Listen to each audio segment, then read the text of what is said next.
ঢাকা কোটি মানুষের স্বপ্নের শহর, কিন্তু এই শহরের আরেকটা পরিচয় আছে, যানজটের শহর। বিশ্বের ধীরগতি সম্পন্ন শহরগুলোর একটি। প্রতিদিন রাস্তায় ঘন্টার পর ঘন্টা স্থবির হয়ে বসে থেকে আমরা শুধু সময় হারাই না, হারাই কর্মশক্তি আর অমূল্য সম্ভাবনা। আমরা সবাই এই জ্যাম দেখি, অনুভব করি, কিন্তু এই বিশৃঙ্খল পর্দার আড়ালে আসল গল্পটা কি? কোন অদৃশ্য সুতার টানে এই জ্বর তৈরি হয়? ট্রাফিক্সের CITMS-এর ডেটা অ্যানালাইটিক্স আজ সেই গল্পই শোনাবে। চলুন আমরা ঢাকার অন্যতম ব্যস্ত মোড় গুলশান 1-এর দিকে তাকাই। খালি চোখে এটি শুধুই গাড়ির স্রোত, কিন্তু আমাদের ডেটা বলছে এই মোড় দিয়ে প্রতিদিন গড়ে প্রায় 1,20,000 যানবাহন ও পথচারী পারাপার হয়। এর মধ্যে 73% গাড়ি আর 27% পথচারী। ভাবুন তো, এই সংখ্যাগুলো শুধু হিসেব নয়, বরং প্রতিটি গাড়ি আর প্রতিটি মানুষের জীবনের হারিয়ে যাওয়া সময়ের গল্প। আমাদের বিশ্লেষণ বলছে, গুলশান 1 মোড়ের প্রশস্ততা বিবেচনায় কোনো রকম প্রতিবন্ধকতা ছাড়া একটি 20 কিলোমিটার বেগে যাওয়া গাড়ির সময় লাগা উচিত 4 থেকে 5 সেকেন্ড, কিন্তু এই মোড়ে দক্ষিণ থেকে উত্তরের পথে একটি গাড়ি পার হতে সর্বোচ্চ 25 সেকেন্ড পর্যন্ত সময় লাগে, যেখানে পশ্চিম থেকে পূর্বের পথটি পার হতে লাগে 15 থেকে 20 সেকেন্ড। কিন্তু কেন এই বিশাল পার্থক্য?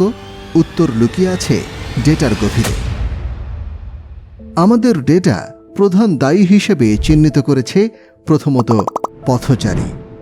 আমাদের বিশ্লেষণ অনুযায়ী পথচারীদের এলোমেলো এবং বেপরোয়া পারাপারের কারণে একটি গাড়িকে মোড় পার হতে 46% পর্যন্ত বেশি সময় লাগছে।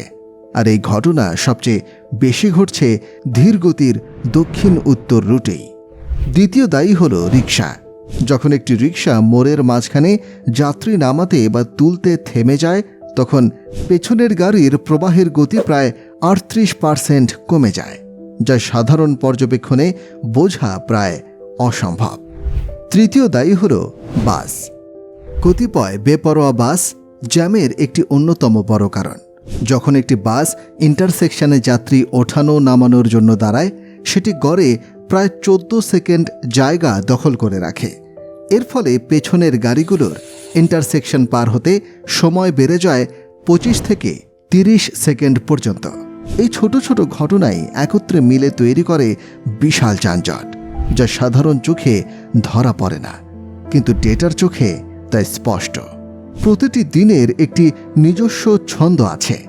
আমাদের স্থাপিত ভায়োলেশন ক্যামেরার তথ্য বলছে, গুলশান 1 মোড়ে সবচেয়ে বেশি জটলা থাকে রবিবার, যেখানে গাড়ির সারি গড়ে 42টি পর্যন্ত দীর্ঘ হয়।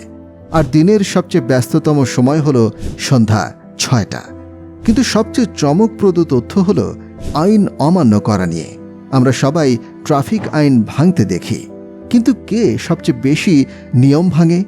আপনি জেনে অবাক হবেন যে গুলশান 1-এর মোট যানবাহনের 34% হল সিএনজি।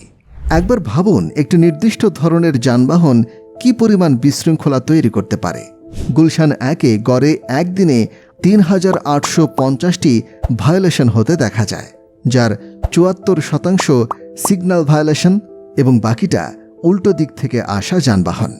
ট্রাফিক সিগন্যাল সিস্টেমে প্রত্যেক ভায়োলেশনকারীর ট্রাফিক ভায়োলেশনের ভিডিও, ইমেজ সহ সকল তথ্য সংরক্ষিত থাকে, যার ফলে ভায়োলেশনকারীর প্রতি সচেতনতা এবং আইনানুগ ব্যবস্থা নেওয়া যাবে।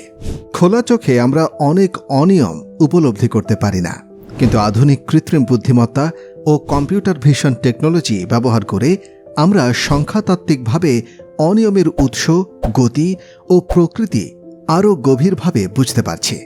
এই অনিয়মগুলোকে কোন সময়ে, রাস্তার কোন দিকে, কোন যানবাহনের জন্য উন্নত করা প্রয়োজন, তা ডেটা ড্রিভেন ইনসাইটের মধ্যে দিয়ে দেখতে পাচ্ছি। এই ইনসাইটগুলো শুধু কিছু সংখ্যা নয়, এগুলোই সমস্যার মূল কারণ, যা আমাদের চোখে আঙুল দিয়ে সমস্যার সূত্রপাত ও উত্তরণের সম্ভাবনা দেখিয়ে দেয়। এটি কেবল পর্যবেক্ষণ নয়, বরং শক্তিশালী ও কার্যকর সমাধান তৈরি করে, যা ঢাকা শহরের জন্য গেম চেঞ্জার হতে পারে। এই ডেটা ব্যবহার করে আমরা এখন জানি কোথায় পথচারী, আন্ডারপাস ও ফুট ওভারব্রিজ সবচেয়ে বেশি জরুরি, কোন সময়ে সিগন্যালের টাইমিং পরিবর্তন করতে হবে এবং কোন ধরনের যানবাহনের উপর নজরদারি বাড়াতে হবে। ট্রাফিক্সের CITMS শুধু সমস্যা তুলে ধরে না, এটি সমাধানের পথ দেখায়। গুলশান 1-এর এই গল্পটি পুরো ঢাকার প্রতিচ্ছবি। ট্রাফিক্সের CITMS শুধু একটি সফটওয়্যার নয়, এটি ডেটা নির্ভর নগর পরিকল্পনার একটি নতুন দিগন্ত। মেশিন লার্নিং ও AI এর সাহায্যে আমরা শুধু জ্যাম শনাক্তই করব না, বরং জ্যাম তৈরি হওয়ার আগেই তার পূর্বাভাস দিতে পারব।